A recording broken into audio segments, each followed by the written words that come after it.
Meeting is live now. Thanks, Haruka, and good afternoon, everyone. I almost feel like I should say good evening. It's so dark when I look out my window here, but good afternoon. I'd like to begin our meeting now, call our meeting to order. And as we always do, I would like to acknowledge that we are in Mi'kma'ki, the traditional and ancestral territory of the Mi'kmaq people.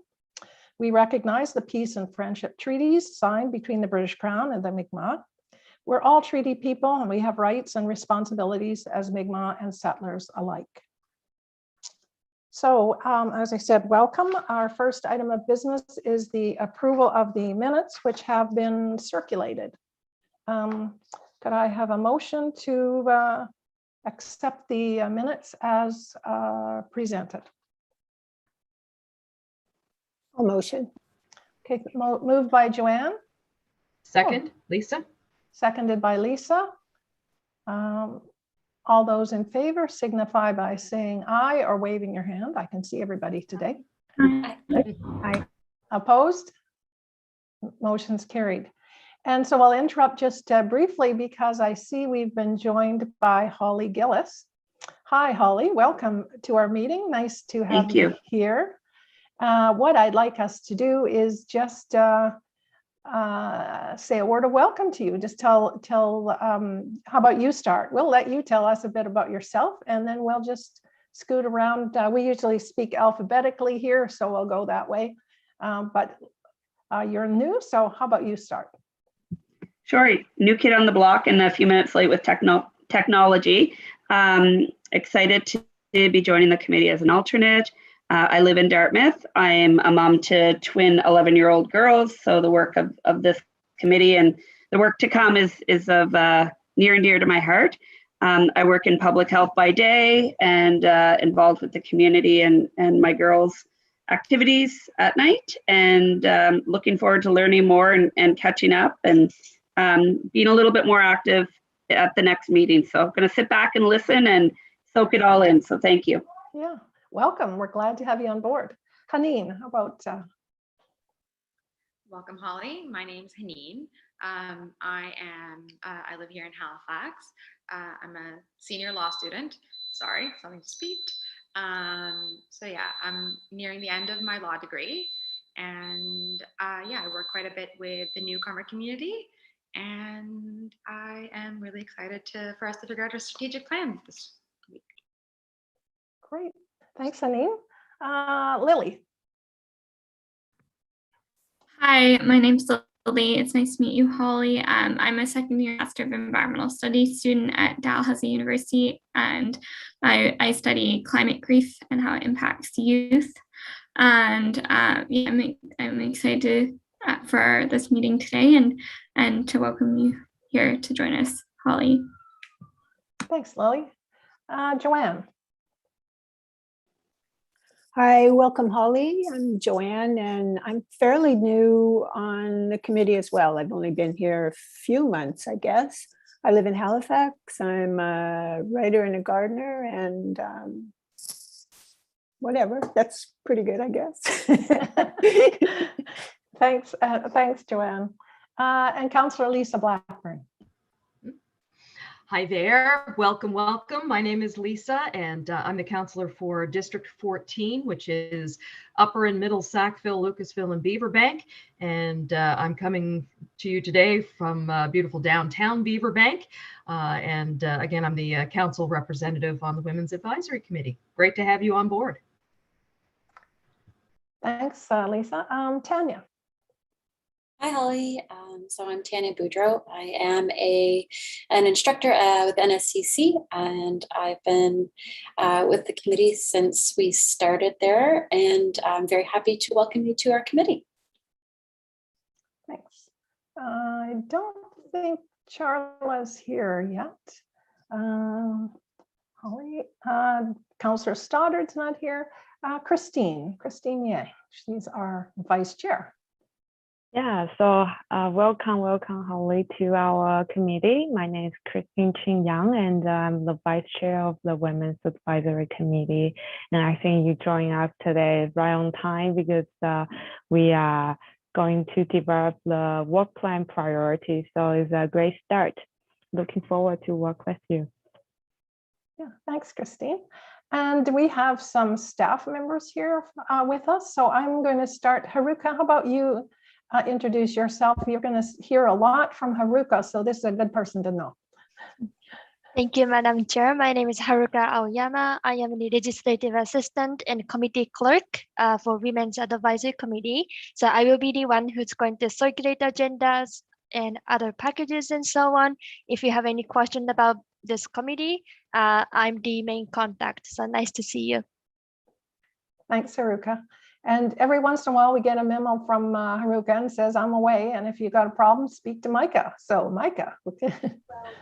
Welcome to the committee, Holly. My name is Micah Dory. I am a legislative support staff, permanent here with Halifax City Hall. I kind of act as a backup for Haruka in the meetings and as well in administrative tasks outside of the meeting. So very happy to meet you and get to work with you. Yeah, and Tracy, could you introduce yourself, please? Good afternoon. My name is Tracy Jones Grant. I am the Managing Director for the Office of Diversity and Inclusion, African Nova Scotian Affairs. Our office is the support office to this committee. Welcome. Thanks, Tracy. And Caroline. Thanks, Chair. Welcome, Holly. It's nice to meet you. I'm Caroline Hemstock. I'm the Diversity Inclusion Advisor that works as a staff support to this committee, and my area of work focuses on gender equality and supporting women. So happy to have you here. Thanks, Caroline. And Amy.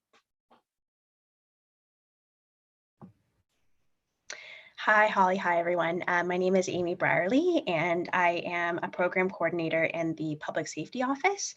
I coordinate the HRM Safe City and Safe Public Spaces program, which is focused on making public spaces safer for women and gender diverse folks in the municipality. Really nice to meet you.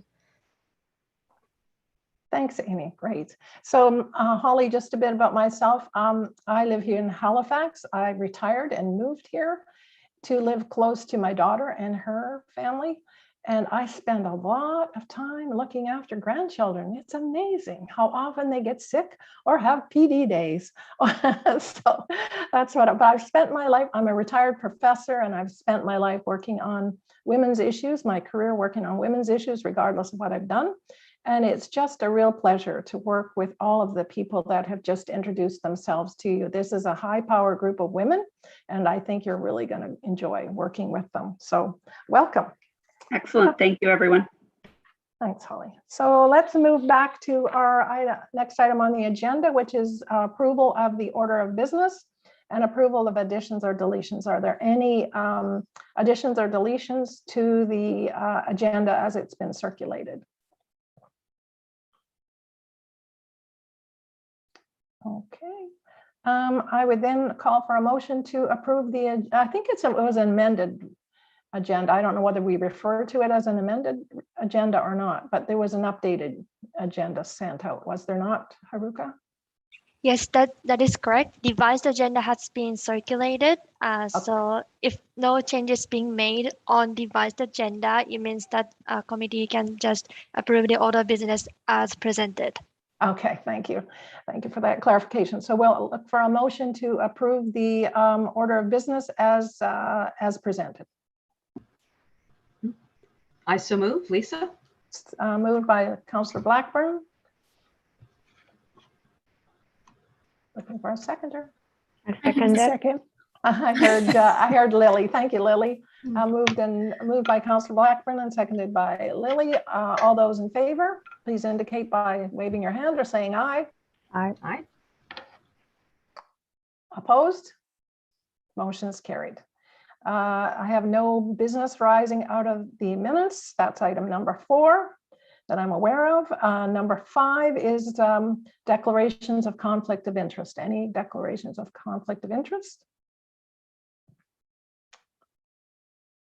No, being none, then we'll move on to item 6, which is a motion to rescind a previous motion. And just a word about that.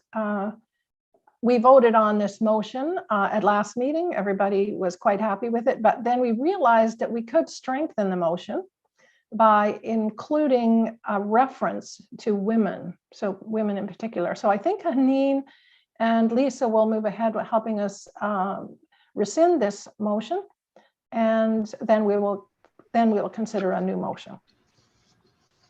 So I think the motion is that the Women's Advisory Committee rescind the motion of November 4th, 2021, to recommend that the Executive Standing Committee request a staff report that investigates other municipalities' work around anti-Muslim hate and racism, and makes recommendations on potential actions to combat anti-Muslim hate and racism in the Halifax Regional Municipality. So I need a mover and seconder, please. Oh, I will move that one. Move for the rescission, and Haneen is seconding. So in this case, I want to make sure we have 2/3 vote here. Is any discussion of this motion? Any questions, concerns? Then being none, then I'll call for the question. And could you indicate by hand this time so I can see everybody? If all those in favor indicate by raising your hand. Any opposed? The motion is carried. All right, I believe Haneen's ready to help us with a new motion. So I would like to motion for consideration. Yes. That the Women's Advisory Committee recommend that the Executive Standing Committee request a staff report that investigates other municipalities' work around anti-Muslim hate and racism, and makes recommendations on potential actions to combat anti-Muslim hate and racism, particularly with respect to women in Halifax Regional Municipality. Can I have a seconder for that motion? I'll second. Thank you. Seconded by Joanne. And so I think you'll have noticed that the difference is only that the words, particularly with respect to women, have been added to that motion. Mm-hmm. Are you ready for the vote? Ready for the question? Question. All those in favor, please indicate by raising your hand. Any opposed? The motion's carried. Well, thank you very much. Oh, there's Iona. Welcome, Iona. Nice to see you. I think you're muted. Thank you for thank you for this meeting. I had to reboot a couple of times in order to get in. I don't know what I was doing wrong, but here I am. Well, it happens to the best of us, and yeah, I was having my trouble too, so I appreciate how you feel. Thank you. Iona, we are welcoming a new member here this evening. Holly Gillis has joined us. And so, Holly, I'm just going to ask you one more time just to introduce yourself briefly to Councillor Iona Stoddard, and then Iona, if you would just introduce yourself to Holly as well. Thank you. Sure. Good evening, Councillor. My name is Holly Gillis. I'm joining, I think I got the email 4 days ago, so fresh and learning. I'm a resident of Dartmouth. I am a mom to twin girls, and I work in public health by day and do lots of different volunteering when I can fit it in and around a busy young family. So excited to be here and learn more and participate more in the months ahead with the work. Great. Well, welcome, Holly. My name is Iona Stoddard. I'm Councillor for District 12, which is Lakeside, Beachville, Timberley, Clayton Park West, and Wedgwood. And I look forward to working with you. Thank you. Yeah, thanks, Holly and Iona. Okay, moving back to our agenda, it's time for a staff report, and I'm not sure who's going to do this. So we're going to have an update from the Office of Diversity and Inclusion, and maybe both Caroline and Tracy, I'm not sure, but I'll just turn it over to you, Tracy, and let you take it from here. I think, Caroline, if you had wanted to begin, if you had anything for an update. Sure, Tracy, I can give an update on GBA Plus and then I'll hand it over to you. So as the committee knows, we continue to work on integrating gender-based analysis plus into our everyday work. And so the core part of that right now is training. We've had a couple more pilot sessions of the gender-based analysis plus virtual and in-person training for municipal employees since we last met. We've also hosted a lunch and learn event on the Engage quality of life data through a GBA plus lens for staff that was held virtually, and I think quite successful, had a high attendance by municipal employees. On January 19th, 2022, we'll be also launching our in-person corporate training for individualized, specialized GBA plus training for municipal staff. That's it for me. So I have just a couple of updates. Sorry if it looks like I'm looking off to the side. I'm trying to work from two different computers here. One is to just give you a little bit of update on where some of your motions are with respect to where they've moved through in the process. So the motion anti-Asian racism that went to council, that is currently sitting with Amy, and Amy is on the line here. And basically, we have to, so the report has been, Amy, you can correct me if I'm wrong, but the report basically has been completed, and the report gets to be created by the end of this month, and then it'll move through the process. So there'll be internal business review, which is the Amy's business unit and my business unit. Then it would go to all of the other business units that are listed for their review. Then the report is finalized, and then it'll get to council, and they will then read it and make a decision as to accepting it or not. Amy, did you have anything there by any chance to add on that particular one? Yeah, so I didn't include an update from our office on that report because I don't have this finalized yet, but in conversation with, I've been chatting with a few folks, some of the collaborators on the report, also Amy Siciliano. I apologize, my cat just like knows when I'm talking and likes to come on screen. In chatting with those folks and in working on the report so far, there are quite a few pieces of information that we would like to follow up on in greater detail. Some things that have come through in our research about possibilities for collecting data and the ways that we collect data and working with other folks that are listed as collaborators. So I am actually going through the process of exploring the possibility of an extension so that we're able to do adequate work in addressing both the data piece of that report, but also the information resources part of the report. I have been in contact, Christine and I have been chatting about what that might look like and what we can do in the meantime to get some resources up on the website. So even if we do pursue an extension, that will still have at least some initial resources available on the website for folks to access. So yeah, that's an update there. But once I do have a solidified update on that, I can be in touch with the chair and with Haruka to get that information to you folks. I also see that Christine, if you wanted to add anything about that, if I've missed anything. Thank you, Amy. Because this morning I was actually at the City Hall for the launch of the new to Halifax website. You stole my thunder, Miss Christine. Oh, sorry. No, I was just thinking the anti-Asian racism pieces will be great information for the website, but I will definitely leave Tracy to talk more about the website. Yeah. I'm just going to put our brand new website into the chat for those who may be interested. We've just launched a brand new website through the Halifax Local Immigration Partnership called newinhalifax.com.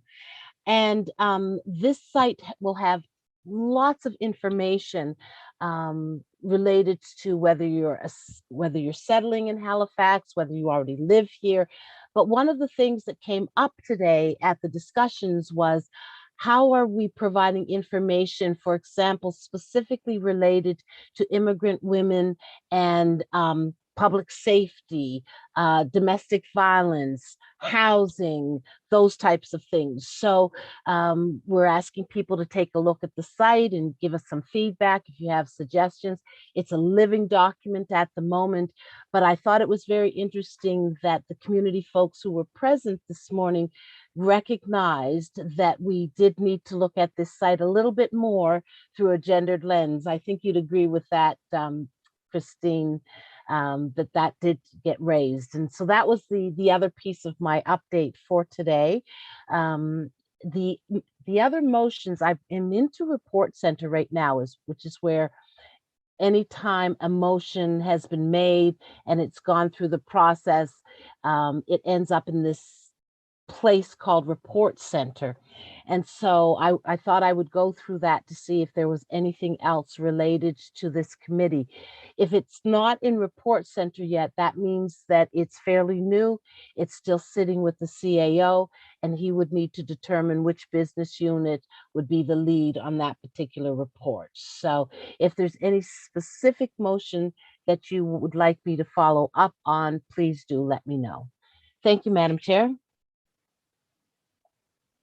Thank you, Tracy. So what you're saying, just to clarify, is that the motions passed by the Executive Standing Committee go into this report file, correct?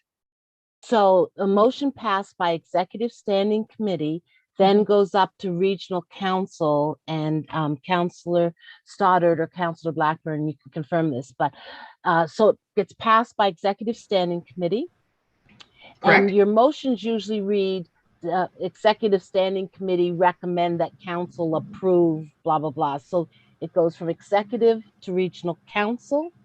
Once it's approved by Regional Council, it goes to the CAO's office, and then he sits and looks and says, okay, this belongs with the Office of Diversity and Inclusion, this belongs with Public Safety. So he has a team that looks at that. Then they sit down and they send us an email and say, how soon can you get this report done? And I go, And so we kind of negotiate back and forth on how long we think. The standard time for a report is about 8 weeks, because there's the time to write it, then there's the internal review, the external business unit review, that means outside of my business unit, the finance review, legal review, and then finally the CAO puts a signature on it and it comes back. So it's a bit of a process. And so for somebody like me right now, I probably have, well, it says 30 out of, I have 32 right now, council reports that I'm either writing or contributing to. So it can be quite a big process. And just to add on to that, if I could, you mentioned the executive committee. The executive committee is made up of the mayor, the deputy mayor, and then all of the chairs of the other committees. So the chair of the environment committee, the chair of the appeals committee, the chair of community planning and economic development. So that's the group that makes up executive committee. Thank you. Thanks for that. Thanks, Tracy, for that that review, and thanks, Lisa, for clarifying. Thanks very much. I just wanted everyone to kind of have a sense of what's happening as we make these motions, that they're in process, they're moving ahead, and we will see some fruits from our labor. So the next item on the agenda is the committee meeting schedule. Was that circulated, Haruka? A proposed meeting schedule? Yes. Yes. If you'd like me to share on the screen, I can do that as well. I was just going to say, I had a question about whether or not the meetings need to stay on Thursdays. Committee member indicated that's not the best day. And so I'm wondering if it would be possible to open up the discussion about a meeting day. I don't mean right here, right now. It could be done by a poll for the meetings throughout 2022. Is that possible? Madam Chair, if that's the case, I would suggest committee members to move the motion to defer this item to the next meeting. Okay. Okay, I think that given that we've had this request, I think it is appropriate that we defer setting the meeting schedule, with the exception, I think, of January, because January 13th has been identified, and we can proceed with that. But could we have somebody willing to make a motion to defer this item to our next meeting, which will take place in January? I'll motion to defer the business until January 13th for the schedule. Okay, so Tanya's moved that. Seconder? Haneen, second that. So we'll defer the approval of the meeting schedule until the January 13th meeting. The other thing I just wanted to let you know, we've been talking a little bit about in-person versus Zoom meetings and so on. And I think our objective should be to move towards in-person meetings. I don't want to do that immediately, but I'm thinking if you kind of have in your mind that we might be meeting in person by April, say, then you could kind of prepare for that possibility where you're no longer talking from your kitchen table, but actually heading down to City Hall so that we can have in-person meetings. So just giving you a heads up to think April for a time when we might start beginning to have in-person meetings. And of course, as you know, that all depends on the state of health of us here in Nova Scotia and what's going on with the pandemic. All right, can we move on to item 10.2? And Haneen has been working hard. You can see with the motions that Haneen's been bringing forward, she's been hardworking at various things. And so she's got a motion here. I'll let you read the motion, Haneen. Thank you, Madam Chair.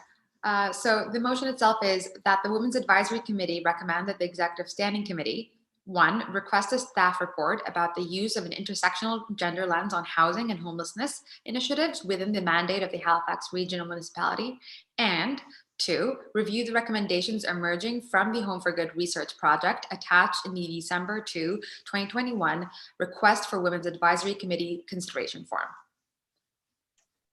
Can I have a seconder for that motion? I'll second it. Thank you, Joanne. So seconded by Joanne. Haneen, do you want to speak to this motion at all? Yeah, if you don't mind, Madam Chair, I'll just go into the rationale a little bit. Sorry, I'm just gonna pull this up. So we all had the benefit of listening to members from EFRI and Natsam House and YWCA last year speak to us about the Home for Good project. And it was a really terrific project that they, conducted some research in Halifax. And that presentation itself showed us a lot of really detrimental housing issues that women specifically face. And the fact that they were able to provide some data and back this up and bring out from that recommendations that we can implement that the municipality can take under consideration as they begin sort of improving, these kind of situations for women experiencing homelessness in Halifax. So the recommendations range from ones that fall within the municipality's purview and others that don't necessarily fall under there, but the hope here is that a staff report will be able to sort of elucidate what the municipality can do to help women suffering from homelessness.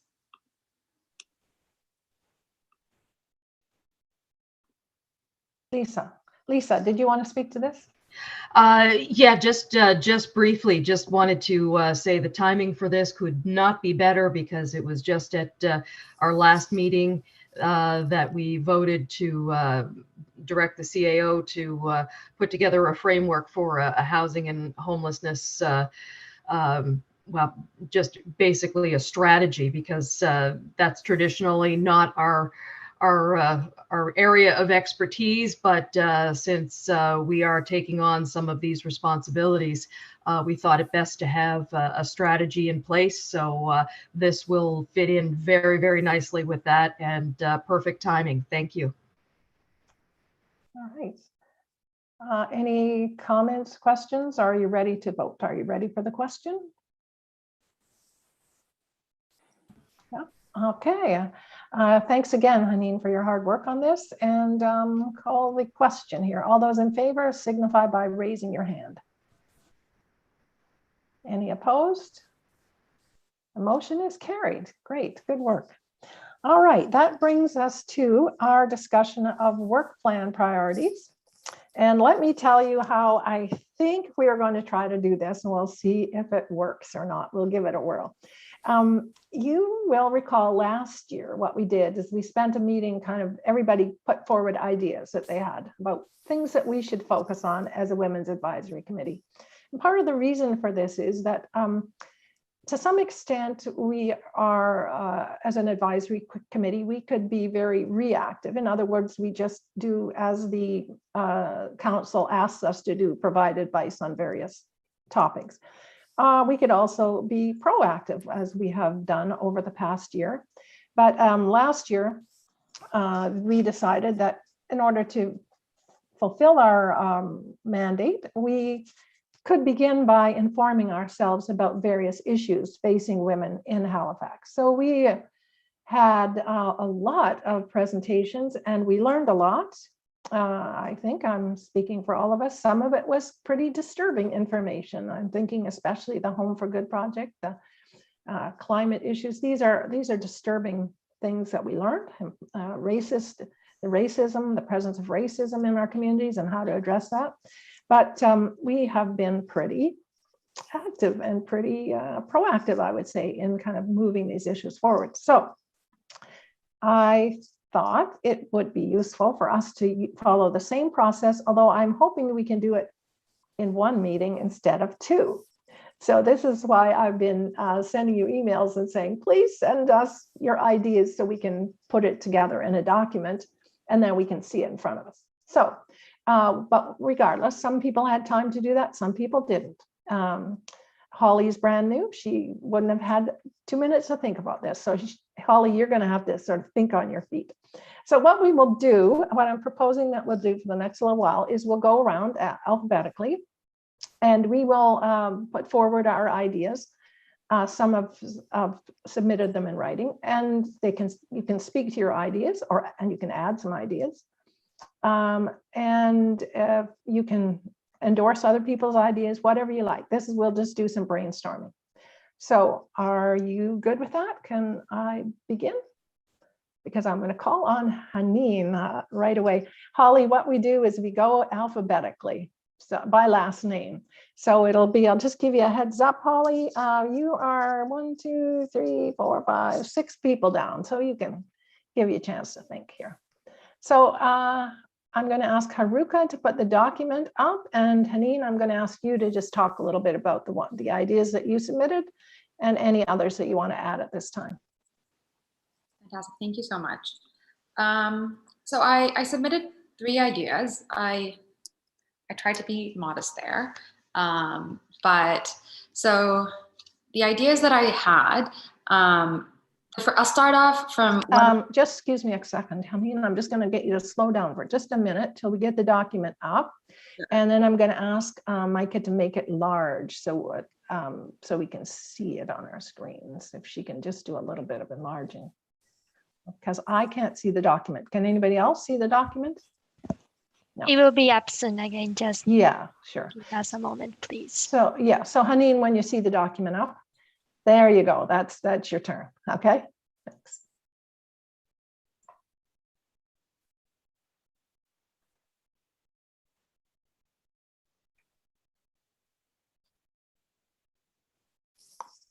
There we go.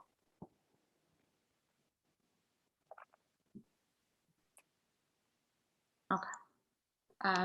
May I start, Madam Chair? Yes. Thank you.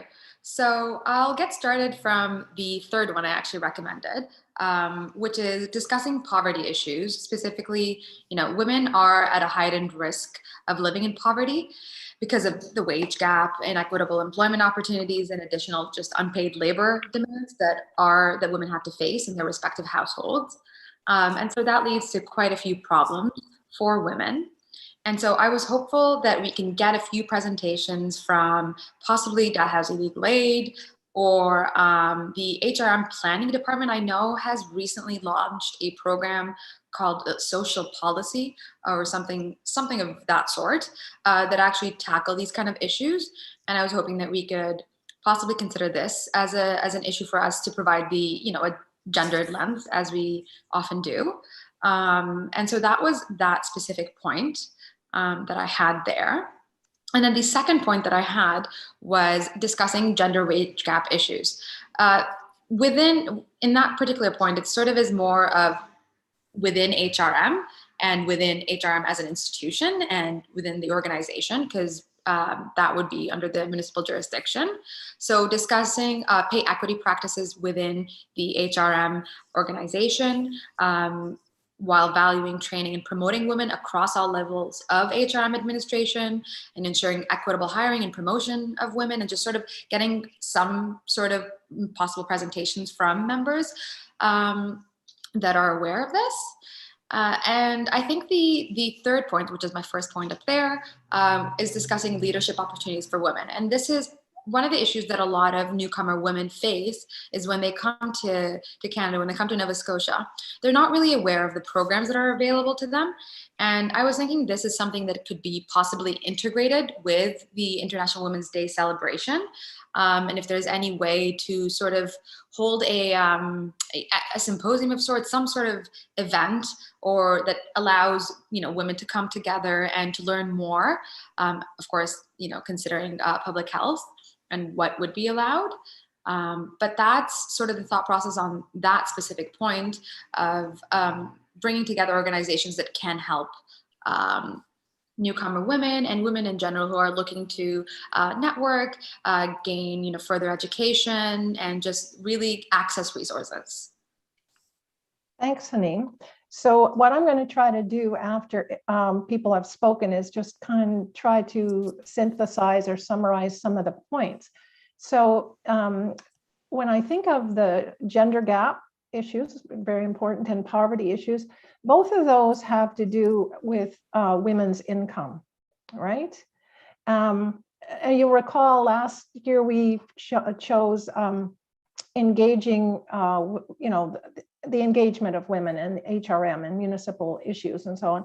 And under that umbrella, we looked at all kinds of things. We looked at immigrant women, we looked at Aboriginal women, we looked at a variety of issues under that umbrella. So I'm wondering, or how I would put this is as an issue that looks at women's income in the HRM. That way we could talk about poverty issues, we could talk about wage gap, we could talk about universal income, a variety of topics. So Micah, I'm hoping, I think Mike is doing a little bit of typing here. If you can just give us one heading that would be women's income, for lack of better words at this point. But that would, under that, we would deal with wage gaps, gender, poverty issues, and so on. And there might be other issues that people want to add. So I'm suggesting, Micah, I think you're typing there. If you go right down to the bottom of this document and you just put one in that says, all the very to the bottom, put in women's income. Okay, and then we'll add under that, we will put leadership issues. Okay, is that okay, Haneen? So you've kind of got those two things. All right. So we've got two topics now. We don't need to know whose ideas these are. We just need to have the ideas. So, thank you. That's perfect. Okay. So let's go back up here to Lily, who is going to, unless Haneen, you wanted to say anything else. We're good. Okay. Lily, let's talk about what you want to. Okay, perfect. Thank you. Although we did already have one presentation on the impacts of the climate crisis on women in our last meeting, I think that this is, I think that this is something that should be in the lens through which we look at all of the issues, or be a piece of how we're looking at all issues facing women, because as the climate crisis worsens, there's going to be more of a need to support communities, particularly women and marginalized women, through the impacts of the climate crisis. And I think, it's evident in the last couple of weeks, we're seeing major impacts of flooding and storms across the country. Although we were pretty lucky in Halifax ourselves, other areas of Nova Scotia and of Atlantic Canada were not so lucky. And so I think that this, to me, should be at the forefront of our minds in any decision making, but specifically about how it impacts women. And I think that there could definitely, we've had one presentation. I think it would be really a good way to engage with this if we were able to connect with some of the HRM staff who do work around the climate action plan and environmental work, because I do think that there is a big need for the considerations of the impacts of the climate crisis on women and communities in adaptation and mitigating climate change. So I think that a lot of the things we were talking about, like poverty, housing, employment issues, those are all exacerbated by the climate crisis and will continue to be impacted to a great extent. Even we saw during the COVID pandemic, which I know we've talked about before, but it's like record numbers of women who have left the workforce. And, as society experiences more major distressors like the pandemic, which scientists predict climate change will bring about even more pandemics. I think that there's a huge possibility that those would dramatically impact the quality of lives of women in Halifax. The second major topic that I suggested is, I think, around understanding and supporting the LGBTQ2S+ women in Halifax as gender diverse people. I know that, this committee is not we are the Women's Advisory Committee, but I do think right now that there is quite a gap in HRM around supporting queer folks and those who are non-binary, gender diverse. And I think that a lot of the, again, the issues of housing and poverty, those are issues that are compounded in the way that they impact women who are part of the 2S LGBTQ community and people who are trans and non-binary. And so I think that it brings a, depth into the lens through which we understand how these issues are truly impacting women and other marginalized genders in Halifax. And that it's, an area where there is not currently a lot of formal advisory work being done. And the other two topics, very broad. I just think, housing, as we've seen in the last year, is still clearly a major issue in Halifax. And as I mentioned too, around housing, I do think in all the housing presentations we had, there wasn't a lot about how the housing crisis is impacting women who are members of the 2S LGBTQ community. And I think that there's definitely still more work that we could do in learning about the housing crisis and advocating for work to be done to support women. And then just generally, it's definitely one of my less well thought out ideas, but I think that the health and well-being, especially around mental health and domestic abuse, are definitely major issues. And I think even when we had the presentation of the status of quality of life of women in Halifax, it was really obvious that there are some areas where women are not having as high quality of life and as high well-being. And so I definitely think there's that would maybe be more of an overarching lens to these issues we're looking at, because like any suggestions around looking at poverty issues and gender wage gap, those are issues that, and housing, those all impact health and well-being of women. And so, yeah, and I mean, also obviously health is not directly under municipal jurisdiction, but I think the idea of health and well-being is definitely something that can be applied to a lot of the stuff we're looking at. Yeah, those were my suggestions. Okay, thanks, Lily. So Micah, I think we could add climate down there. Okay. Lily's made a strong appeal to us again. And actually, the only reason we didn't have somebody speaking to us about climate this meeting, Lily, is just an inability to find somebody who was available to do it. But that's certainly an issue that last year was identified. If we can go back up to Lily's other points now, Micah, thank you. Supporting queer women and gender diverse people. Last year, we had as one of our overarching principles was engaging women in municipal policies, municipal governance and issues. And under that umbrella, we looked at, the immigrant women and so on. And I'm wondering, Lily, if you would be agreeable to keep that same priority, but making sure that within it, we look at issues facing women and gender diverse people. Would that capture what you're thinking about? Yeah, for sure. For some of it, I think, it might be worthwhile to put like under the housing lens too, because I did feel like in all the presentations we had on housing, there still seems to be quite a large gap around that. So maybe if we want to put I was going to suggest the same thing. I was going to suggest that we put housing back on the list and put supporting queer women and gender diverse people in the HRM. So Micah, if you could add down at the bottom, we'll make the topic is engage. I'll give this to you. It's engagement of women, really is what it is. Engagement of all women. And we know what that means. We won't go, engagement of women. And then just as a subtitle under that, so we don't forget, we're talking about the group that Lily identified, the queer women and so on, okay? Diverse, okay, gender diverse.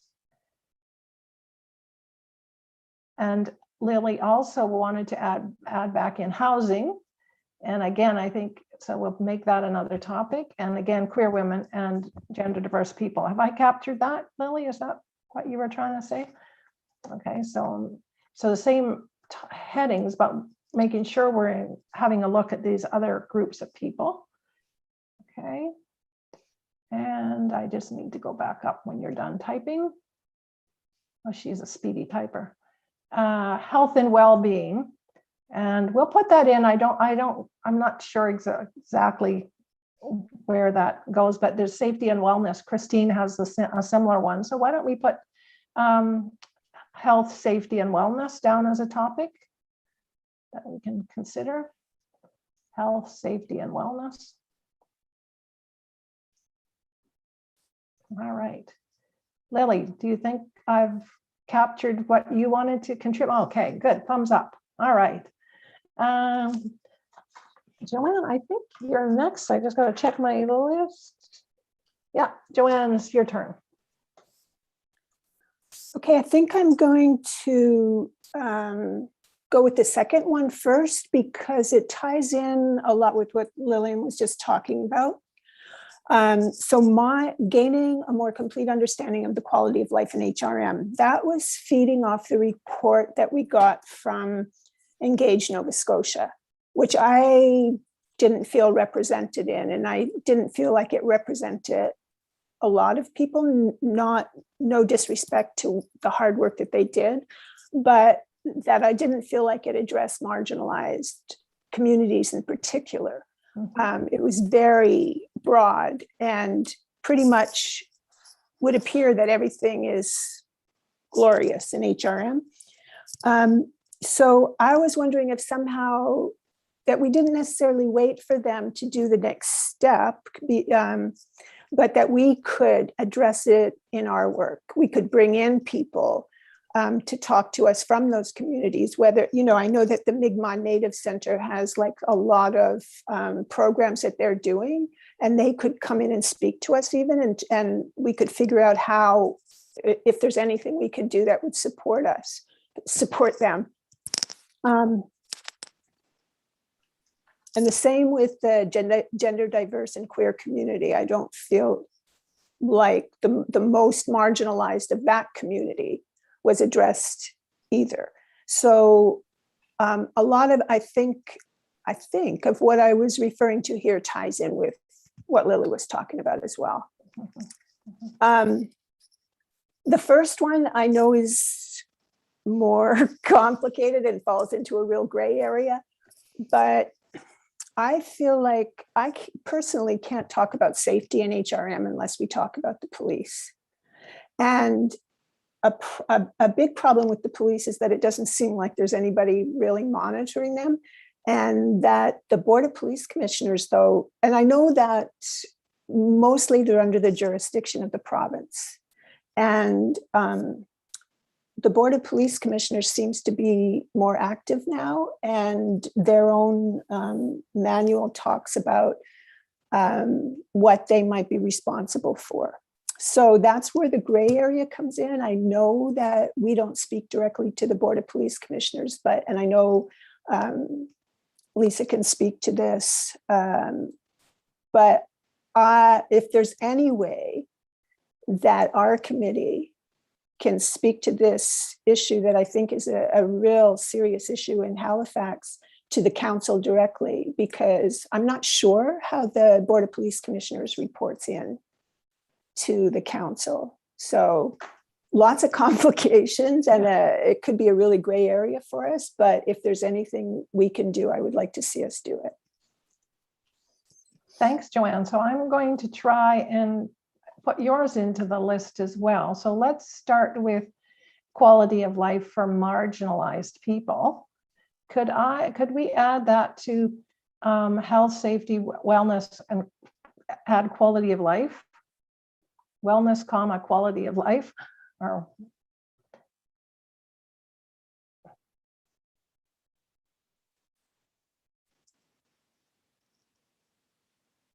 okay, and then as a subtitle to that, with an emphasis on marginalized groups. Does that capture, Joanne? Does that sort of capture? Right. And then, so with an emphasis on marginalized women and gender diverse. Then the other that really kind of fits under that topic, which is safety, and what you just said, at least what I think I heard you say, Joanne, was that we cannot really talk about women's safety without also understanding police procedures and policies. Is that correct? Is that where you would put it? Yes, definitely. And who can actually, I don't want to say monitor the police, but what is the council's role? Somebody, how can we address their policies and make sure that they're looking at things with a gender lens and a gender diverse lens? So if we just put the word, I hate to just use, but if we just put the word police there, comma, so, or under safety. So this is Micah under the topic of health, safety, wellness, and quality of life, with an emphasis on marginalized women and gender, and then comma, police. That just tells us that we need to kind of explore this topic and find out what we can do and who we need to hear from, and what are we can't address that right now, of course, but we can ultimately do that. Okay. Does that capture for you your points, Joanne? Yes, that's good. Thank you. Okay. All right. I think we're Councillor Blackburn. I think that's where we are now. You're not on here, so you get to just talk. All right. We're going to try to capture what you say just from what your comments. So Beautiful. All right. Thank you very much. And yeah, I sort of went from the 30,000 foot view to a little bit lower with sort of with an eye towards, all right, we've spent the last year getting a really good overview of gender issues in HRM. And now let's focus in on some of the things that HRM is doing and how we can improve. So that's sort of that's where I'm coming at this from. So my first suggestion was to perhaps get presentations from both our Parks and Rec department and our library. Those are two of the main folks that provide programs and services for women. And so I would like to get a good overview of what it is that they are providing for women, with a lens towards new Canadian women in particular, and women from diverse gender. And, once we have a look at what it is they're offering, then maybe, we can reflect and give them suggestions as how they can better provide that service. So that was my first one. The other one was perhaps a look at transit and women, to see if across North America, if there are other studies that have been done that have a look at, because I feel that women use transit differently than men. And so with that recognition, what is it that transit should be doing here in Halifax that isn't being done? So, that might be a future motion to have a look at what women's women in transit, what that looks like elsewhere in North America. And then finally, this sort of falls under the women in leadership. I think it might be valuable to get a presentation from the Nova Scotia Status of Women on Campaign School for Women, just to get a sense of what the program is, who it can help. I know that they have made some changes recently to attract, more women from diverse backgrounds. So it would be nice to get an update from them and just an overall view of Campaign School for Women. Great. Thanks, Lisa. So now I'm going to try to pop your ideas into those bullet points below. So if you could go down. So far we have women's income, leadership issues, climate crisis, engagement of women. So engagement of women, and there we're talking about sort of marginalized people, specifically queer women and gender diverse peoples. But we could, in terms of engagement of women, another sub-point under engagement of women would be your idea of Nova Scotia Status of Women's Campaign School. Is that correct? Because that fits, that's how women can be engaged in municipal governance. Absolutely. And that's, yeah, and that's what the program is all about. It's encouraging as many women as possible to, enter into the political arena. So I think that's a perfect place for it. Okay, so we're still dealing with engagement of women. And then last year, so this is not on that list, Micah, we need to maybe add this. Last year, one of our priorities was reviewing existing municipal policies with regard to a gender. This would be a separate item, Micah. I need you to do a new bullet there. Yeah, just reviewing existing municipal policies, and then just dash. So I'm going to just add in there the list that Lisa just provided for us. It was Parks and Rec, the library, transit and women, and wanting to understand what these HRM departments are doing. Have I got that right, Lisa? Okay, we're good. So we had reviewing existing policies as a priority last year. What Lisa is doing is just giving us some more meat to that particular priority. I think I've got that right. Have I missed anything that you wanted to add, Lisa? Nope, that captures it perfectly. Thank you very much. Okay, so we got your ideas in there, and now we should be up to Tanya. Tanya, are you going to add something in for us? I'd like to echo both Lily's mention about housing again and kind of bringing that back from what we did last year. I think that there's a great need for us right now to have our opinions heard about that and hear other people's opinions. And then kind of echoing something Joanne mentioned about the policing. One thing I noticed from a lot of our presentations last year or this last year was the missing data. And I'm wondering what we can do or what we can encourage our city to do regarding making sure that women and gender diverse peoples and minorities or marginalized groups are included in data collection right from the get-go without having to be an afterthought.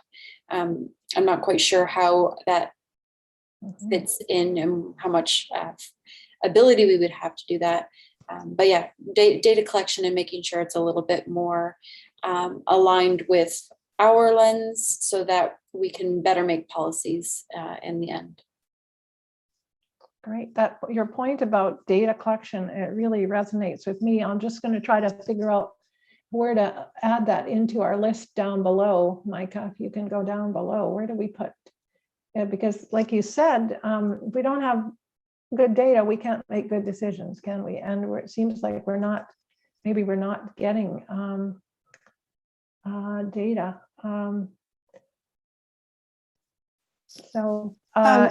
I might suggest, because data really covers all of our points, maybe you put it as a bullet point on its own, because it's critical to know the information. Yeah, it is. And I was just thinking it also, we all need to be thinking every time we deal with an issue. And I think the committee has done a good job of this, but we could probably even do better. You know, Tanya's reminding us here, every time we hear something, we need to kind of put that top of mind, whether or not we have data and what could we do to encourage the collection of data. Tanya, is there anything else you would like to add? Or those are my two main ones in my mind right now. Okay. All right. Where did I get to?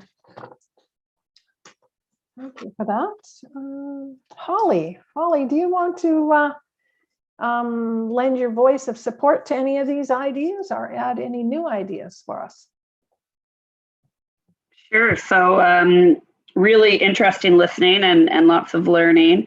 Where you ended was one of the things I had actually stuck down on my brainstorming when I saw the agenda earlier this week is really what we measure matters.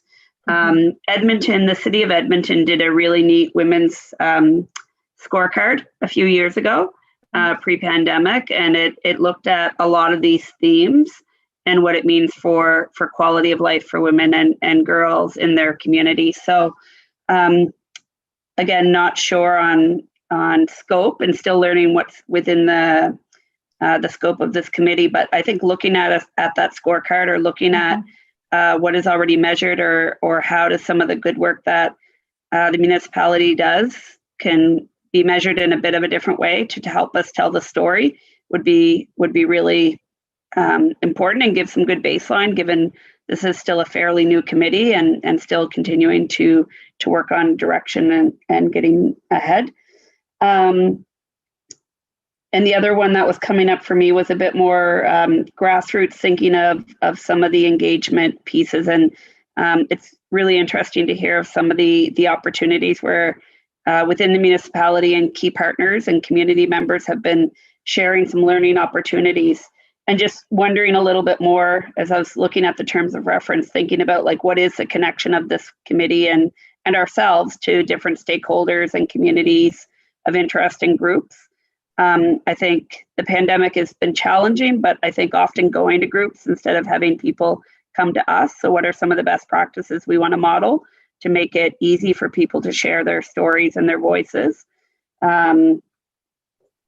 Was something that came to mind. And then the leadership and growing capacity was already mentioned. So there was some gems for me that spoke in the sharing of that one. And The Federation of Municipalities did an Advancing Equity and Inclusion resource. It's a few years old now. I think it's probably 6 or 7 years old, but it is one of those go-to resources I think of when I've been getting involved with work to think about how do we pay attention for everybody to advance when there's an opportunity. So good, thank you. So just listening to what you have to say, I'm thinking your idea of what gets measured. Obviously, if you want to see change, you have to measure things, and we've talked about data. But I think that maybe we could add just a comment, Mike, I should say, under both reviewing existing municipal policies, just put measurement there. Well, remember that that's what we're talking about. Holly, no, we're just going to add it. Yeah, okay, that's fine there. I was just thinking just to add the word measurement after units, just to remind us that we want to find out what is being measured and what could be measured. Would that capture it, Holly, a little bit? What has been measured? Yeah.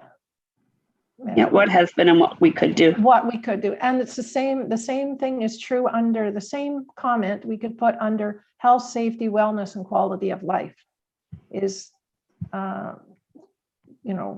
what measures are in place and what could we be doing?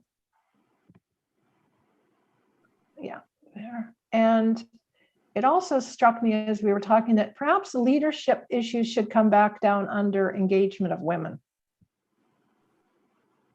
Put leadership under engagement of women. And Holly, you just mentioned something that struck me that should be under women's income, so we talked about income, we talked about equity, we talked about poverty. What was it that you had said that should be added there? I thought something.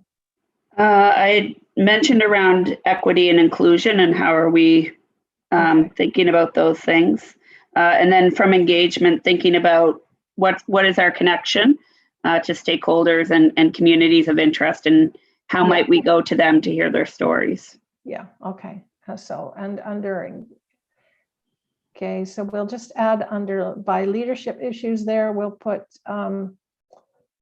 connection to stakeholders. Can I capture it there? Connection to stakeholders. Okay. All right. All right. Did I capture? I'm not sure I captured everything. Oh, best practices. Yes, you were. Well, I think that was measurement. You were talking about looking at best practices in terms of what we measure, and we look at. Oh no, the other one was the scorecard. You mentioned scorecard. So could we add that under health, safety, wellness, and quality of life scorecard? And I did put the link in the chat for the scorecard. Yeah. When I've read over the years. Yeah, we've talked about that before, I think, in our committee and looked at Edmonton's scorecard. But I don't think we've done anything about that recently. So maybe that's just helpful to remind us of that topic. All right. Where are we at? Councillor Stoddard, I think. Yes, Councillor Stoddard. Yes, thank you, Madam Chair. I had a couple of items. I'm not sure if you discussed them in the past, but I'll put them out there. Women and persons struggling with home, work, and how to cope with these and try to look after yourself as well. Okay, so that, can I just interrupt? That goes under health, safety, wellness, and quality of life. So what you're talking about there is work-life balance, right? Yes. Work-life balance under health, safety, wellness, and quality of life. Yeah.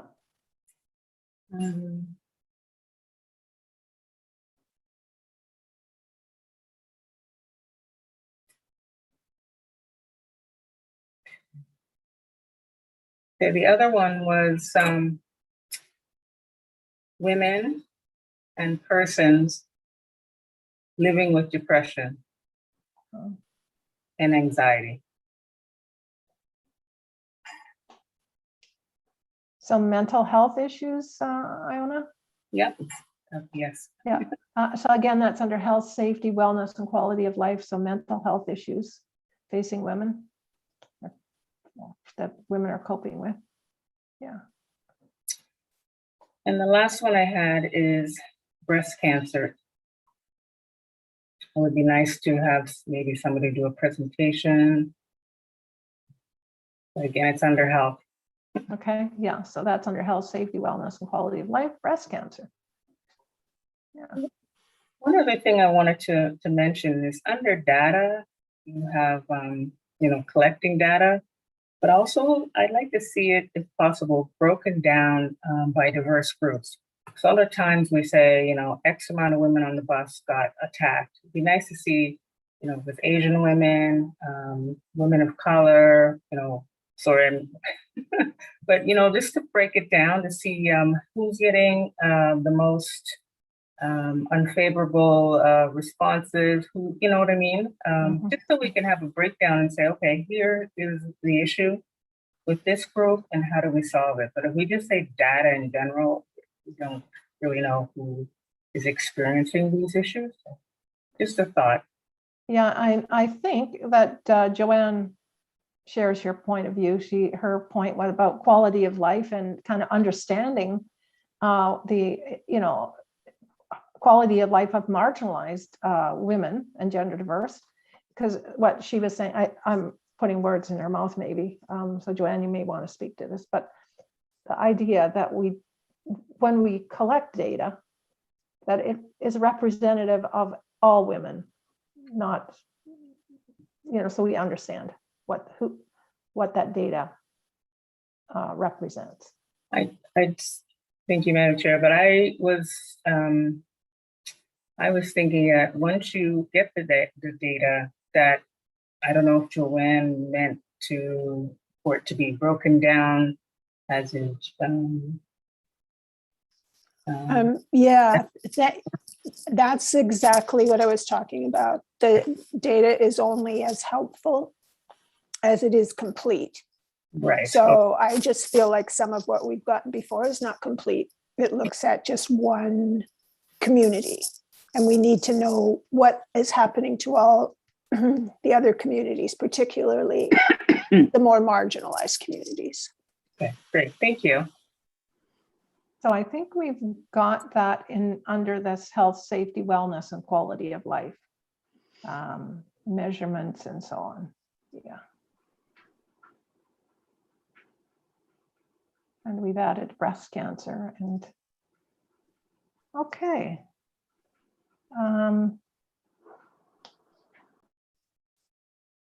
Anything else, Iona, or any questions, any comments from anybody else? All right, Christine, your turn. Yeah, so maybe move to my session. Yeah, thank you. Yeah, so first piece with the reference we use will be about engaging women.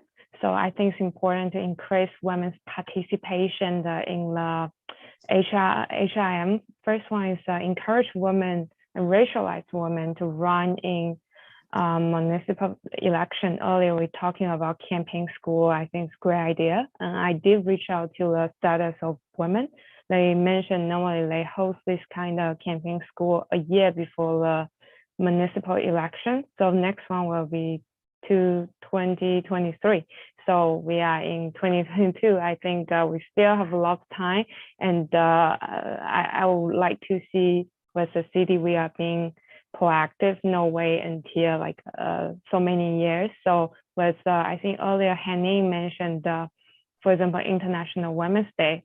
This kind of occasion will be a good time to do something to empower more women and also immigrant or like a diverse women to run for this kind of position. And next one is no list on here, but it's about municipal voting rights for permanent residents, including immigrant women. So in 2014, HRM actually was reviewing the permanent residents voting right in the HRM.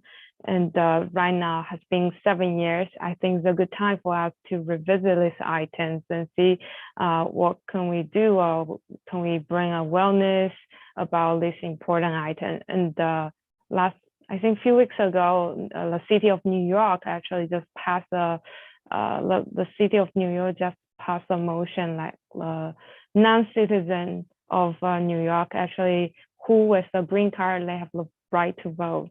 So I think that's another important piece. Another one underneath I would like to mention is related to engaging women and also about data.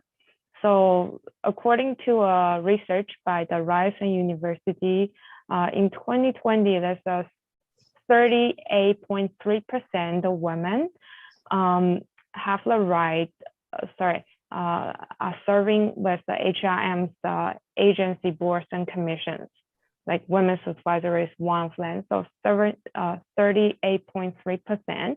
And I think it's very important for us to review, see what the current number looks like how many percent women are serving on this kind of boards, and also like intersectionality, well, how many percent are from the Black community, Asian community, or like different kind of community, like breaking down. So this is number one. And next item is about safety awareness. And I think we have done some work on on the public safety side. Another one I want to mention about free menstrual products, which is available in HRM facilities. I hear some feedback from the local female community. They mentioned for example, with the Halifax Bridge Terminal, there's no product available, and every day there's many people taking bus through that terminal. And also, for example, the products is not very diverse. It's only tampon, and some women, they may not use tampon. So it's very specific, and I think will be good for us to kind of review this how's the current situation about this distribution of the free menstrual product. Yeah, so this is the priority for me. Thank you. Good. Thanks, Christine. So again, trying to kind of fit your ideas in with some of the other things. So support and encourage women to run in elections. We've kind of, Micah, if you can go down, I think we've got that down there under engagement of women. Yeah, so if you can add on to engagement of women, just encouragement to run in elections. Yeah, to run in elections.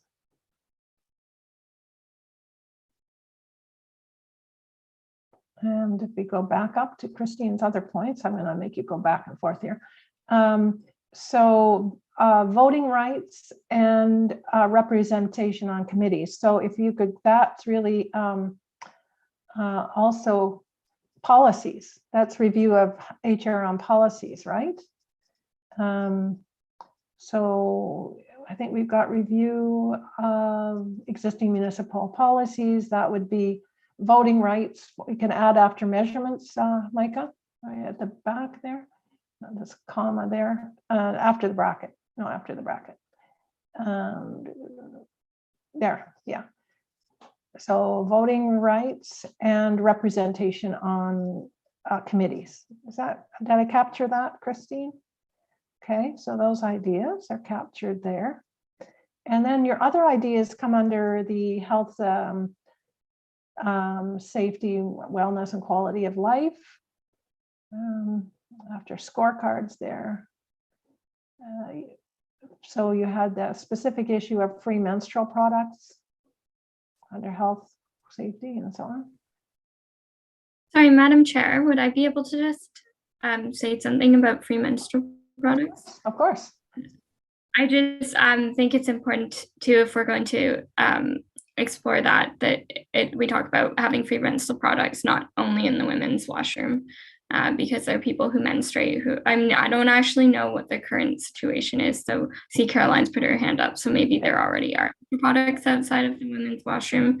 But that's definitely something, like if we're reviewing the status of that program, that making sure that there are menstrual products available in other washrooms as well, I think it's really important. Good point. Caroline, did you want to speak? Yeah, if you don't mind, Madam Chair, I actually just spoke with the person who manages that program, the free menstrual product program, and I can confirm that the menstrual products are offered in various different washrooms, including ones that are identified as female and male, as well as universal washrooms, so that it is gender inclusive. Good, thank you. So we might just need to monitor that. Can we go back up to Christine's other points? I just want to make sure her ideas are online and public safety and gender-based violence. Okay, so if we just add those two to the health and safety topic. Health, safety, wellness, so gender-based violence, online violence,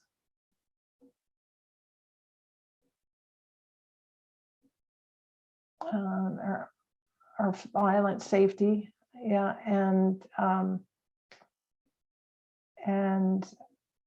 public safety, right? That's what you were, I think your point was about safety in public spaces, is it not, Christine?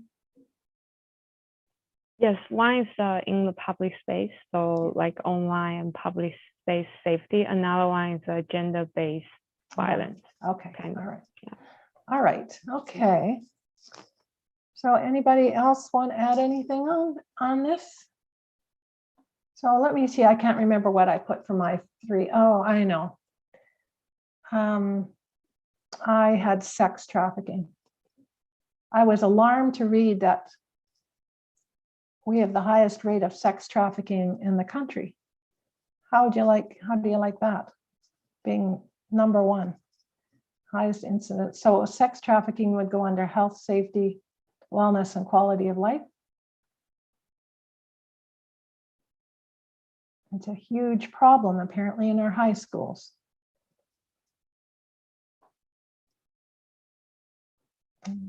And okay, what was my other one? Women's income. Well, we talked about poverty, equity, and so on. That's already up there. And above, can you go up above?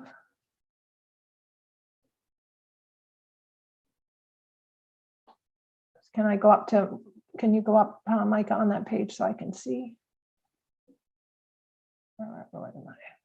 Okay. Oh, housing, yeah.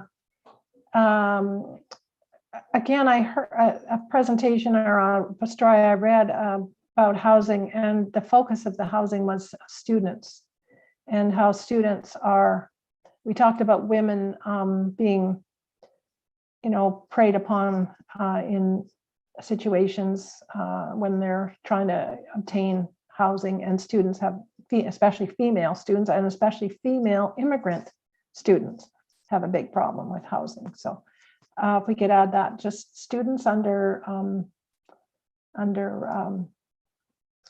where did we have, we had housing there below. Okay. Students. And I'm thinking gender, women and immigrants and so on.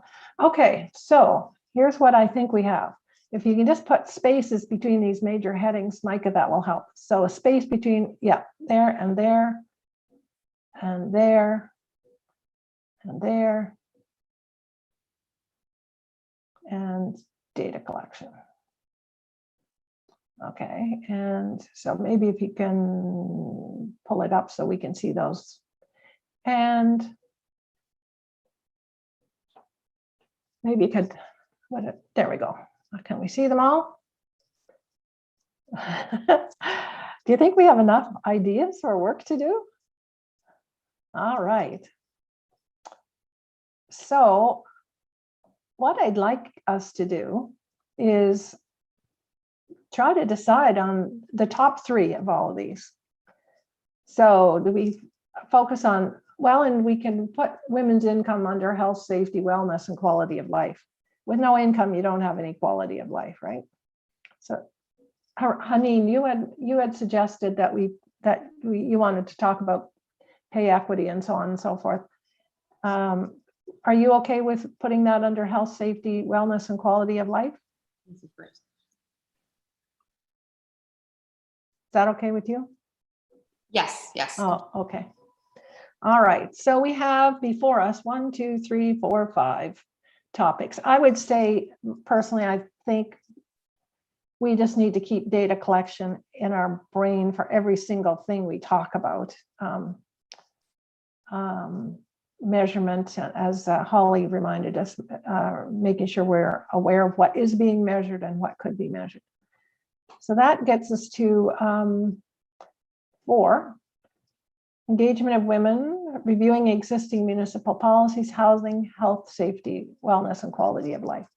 So here's what we're going to do. We're going to try to deal with all of it. Oh, Christine, did you want to add? I'm wondering if housing can be moved underneath the municipal policy item. Yeah. Although last year when we dealt with housing, it wasn't all to do with municipal policies, right? We just looked at how, what were the specific housing issues facing. I mean, it does lend itself to some policies. I mean, housing is also like a wellness and quality of life. Yeah. But I mean, I think Tanya, you might want to speak to this. You spoke strongly in favor, I think, of it continuing to be a big issue.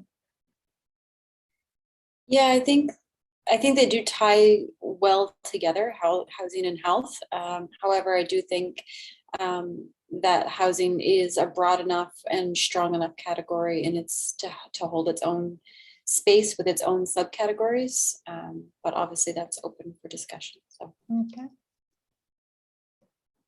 Well, we have 4, as I see it now, we have 4 topics, and it's not to say we can't deal with all 4. So all I want to hear from you now is which ones we do first. So because that'll give us some direction as I plan the agenda as to what topic we address first. And I'm just ask you to keep in mind that we have tried to deal with climate recently, and I would hope I've spoken to somebody, and I think we will be having climate conversation on at our January meeting. So that might maybe climate by virtue of that just becomes number 1. Any thoughts on that? Could we live with that if we just focus on climate for the next maybe couple of meetings anyways? Lily has some ideas about speakers. Lisa, did you want to speak on this? Yes, just quickly. I think that's a good idea, and I would suggest that members of the committee have a look-see at the Halifax plan that was passed earlier this year, just to sort of get a sense of what it is, the work that has been done on climate change from the municipality's perspective. But I think if you're talking about timing as well, I think housing should be near the top of the list of things to tackle in the new year, only because of the reports that are being written now and the framework for a policy on housing and homelessness that HRM is developing. It would be good for us to have our voices in there as part of that report early on. Thank you. Okay, thanks, Lisa. Okay, so how about we, if you can live with climate being number 1, now we have engagement, reviewing municipal policies, housing, health, safety, and wellness. And I'm just going to go around and you're going to tell me number 1, 2, and 3 for you, and we'll figure out the vote. So I'm going to do, I've just got the 1, 2, 3, 4. Okay, well, I'm going to try this. Haneen, which item would you start with? Engagement of women, reviewing existing municipal policies, housing, or health and safety? I do see that housing is probably a good idea for us to go with, but I do think that it does tie into health and safety and quality of life. It does stand on its own, but if you don't have housing, health is affected, everything is affected. So I think it can be sort of linked there, but yeah, that's my stance. So give me 1, 2, and 3 for you. So housing would be 2, and then 3 is the health, safety, and wellness, and then 4 is the reviewing existing policies. Okay. So you would do 2. No, you would do 3, 4, and 2. I have to look here. Lily, what are your? I think I'd do exact same as Haneen after the climate, to have housing, then health and safety, and then reviewing existing policies. Okay, and Joanne.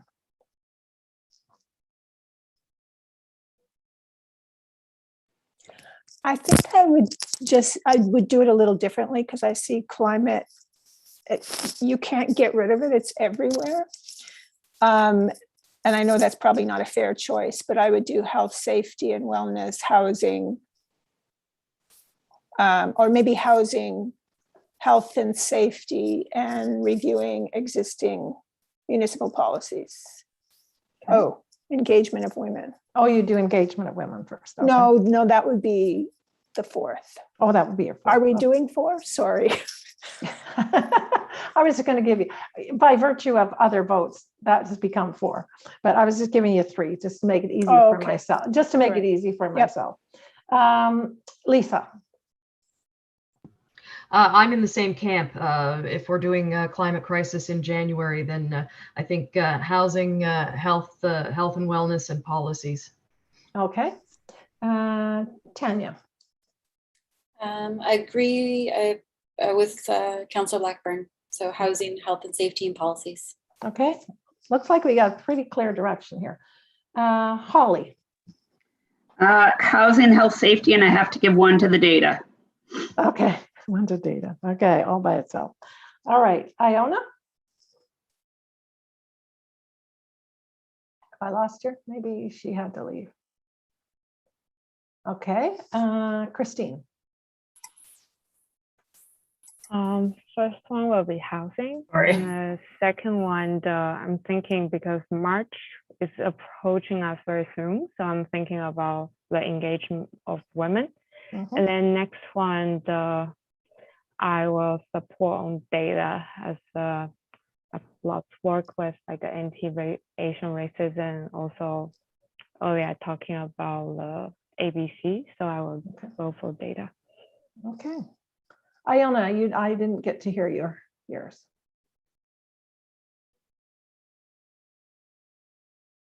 Can't hear. Thank you. It's not a good day for me with no. I'm in City Hall, and it's just, I don't know what's going on here, but it's up and down, up and down. Housing, health, and existing policies. Okay. Thank you. All right. So I think we have some clear direction for our priorities and lots of ideas within the major priorities. So climate we'll deal with first, housing, do a little bit more work on housing. Then we'll move over to health, safety, wellness, and we have a ton of stuff to do there. And then we will go to reviewing municipal policies. So we'll try to make this work, squeeze in as much as we can. So within each of these, when you get this list, we'll try to massage it a little bit and make it clearer. If you have any particular people that you or organizations that you want us to hear from, please respond with that. So for the time being, the meeting on next January will focus on the climate, and perhaps the next one after that.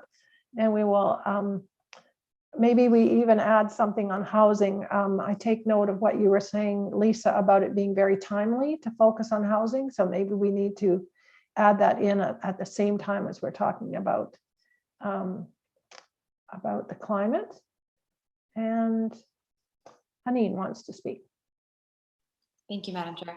I just had a bit of a note in terms of for the 2 points that are the other objectives. Is there a way for us to possibly consider that after each presentation or after each sort of outcome is addressed and through different presentations, that we take a moment and just sort of think, you know, have we had any emotions coming out of this? Have we collected any data? Have we learned anything from this? Just sort of, you know, an Excel sheet with a few points if we've covered them. And then that way we can also include the data collection piece in terms of each presentation often comes with data in it. Yeah. And I'm just hopeful that we can sort of integrate that in that way. A great suggestion. I love that idea. So just some, give us some bullets that say, okay, what about data we collected? What is it, is there any emotions that can come out of this? And what we did over the past year, which I think has worked fairly effectively, is that following each presentation, the meeting afterwards, we did, okay, is there some motions that we would like to bring forward out of this? What action?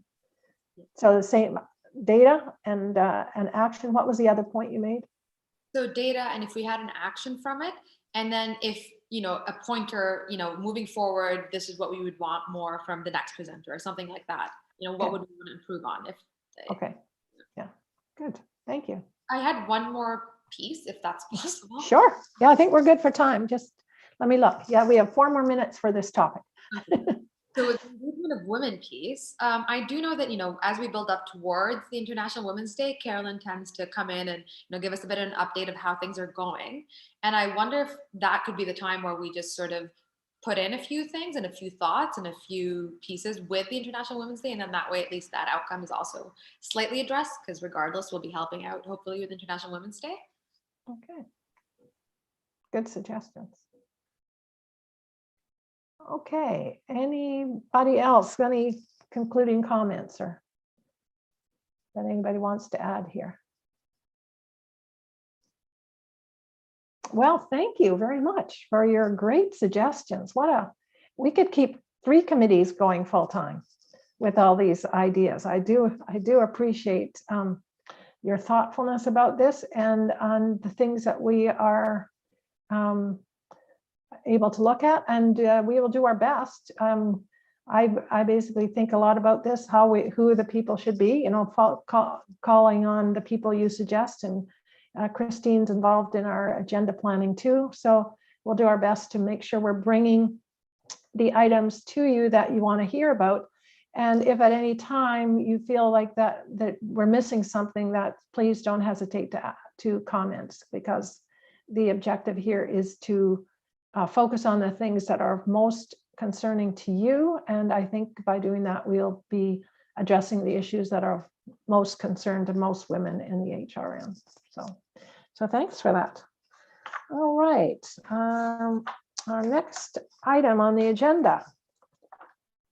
Where am I? I think, well, International Women's Day. Just Caroline, I don't know if you wanted to do any update for us on International Women's Day? Sure, certainly, Madam Chair. Sorry, I've lost my voice, so if it's hard to understand me, I apologize. No, it's not hard, but sorry. No problem. So last time we met, we talked about how the committee could be involved in the planning and organization of International Women's Day.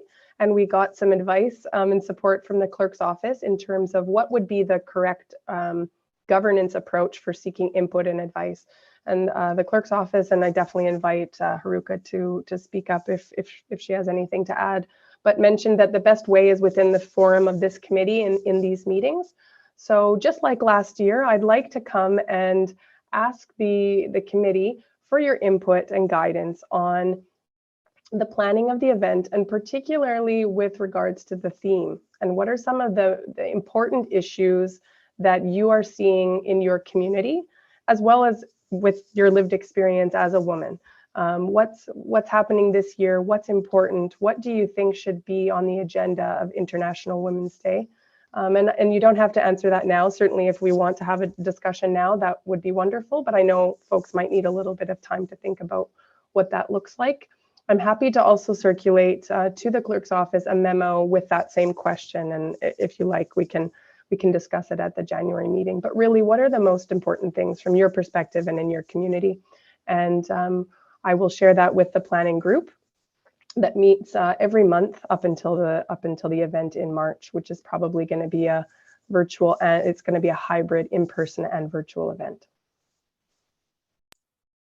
So thanks, Caroline. So just a heads up. So Caroline will prepare a memo for us, and if you can just give some thought, especially to what Caroline said about theme.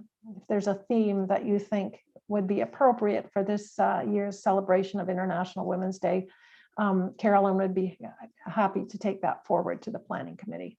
So theme, any other ideas that you may have around International Women's Day, and we'll devote a little bit of time at the January meeting for you to share those thoughts with Caroline. Does that meet your needs, Caroline? It's going to work? Good, thank you.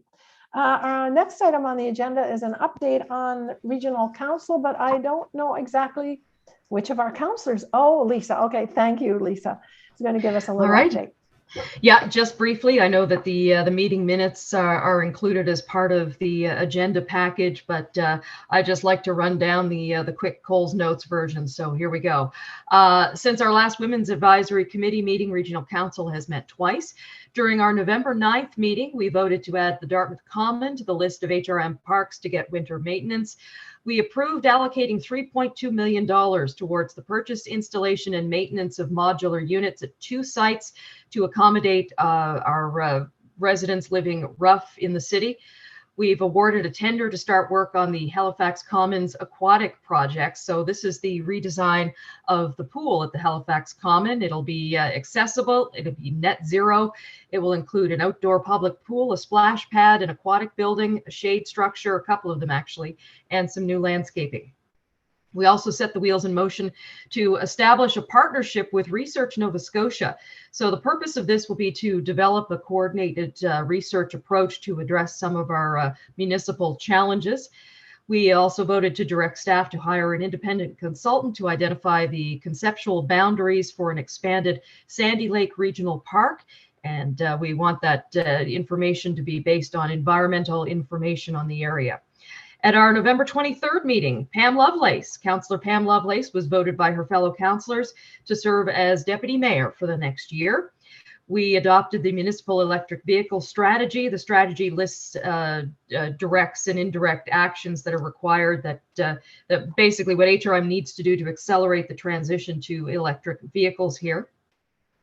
We passed first reading of a new user charges bylaw. This will allow our nonprofit and charitable organizations, as well as event organizers, to buy bulk transit tickets to help nonprofit groups, and especially when we have things like major conferences that come to town, we can offer them a discount on transit fares so they can get around. We also asked for a staff report to outline the possibility of implementing a neighbor mediation or alternative dispute resolution program. Something that perhaps that we could use some of our community partners to do this and take some pressure off police services.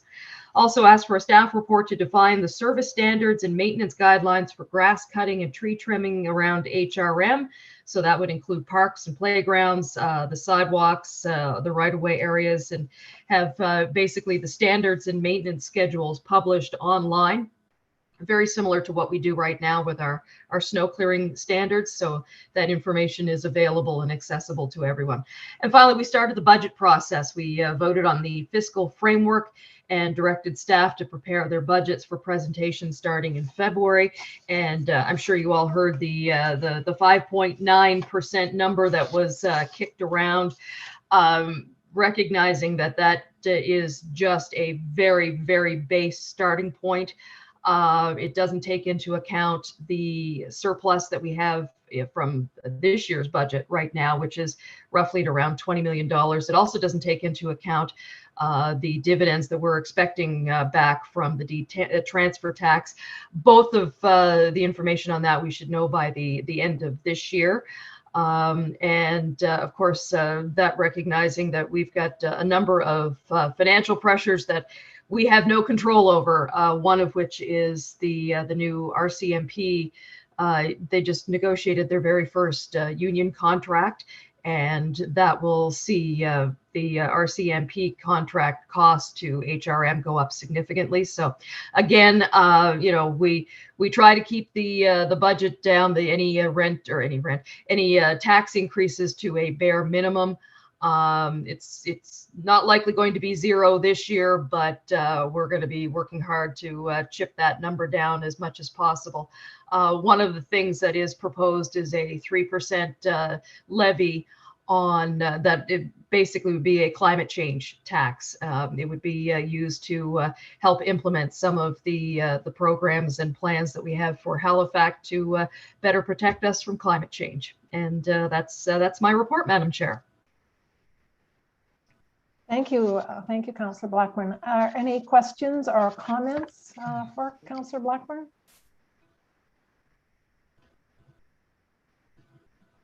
So thank you. I just a brief comment. I'm really delighted, given our goal for engagement of women in municipal politics, to hear that there's a female deputy mayor.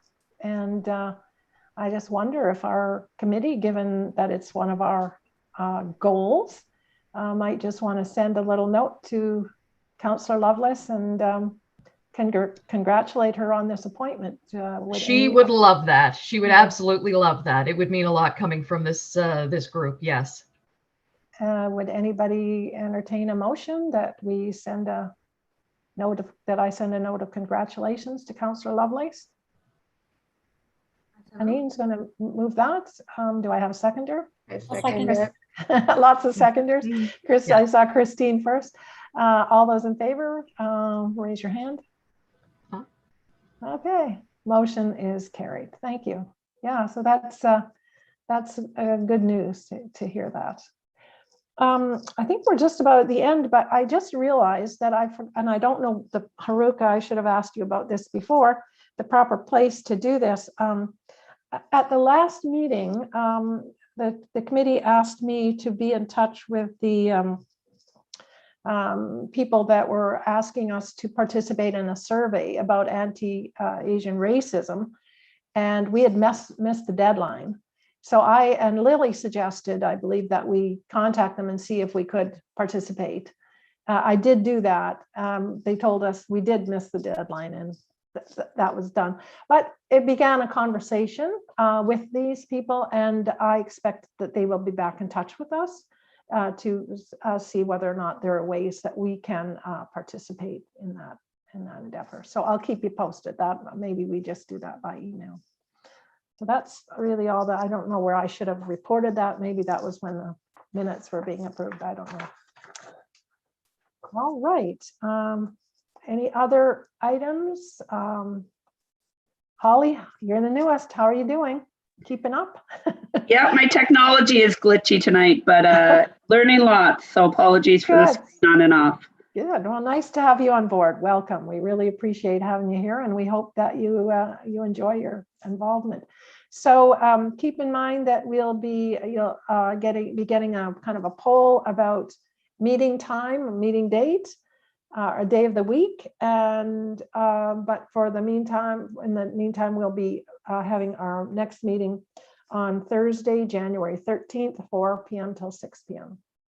So can I have a motion to adjourn our meeting if there's nothing else that anyone?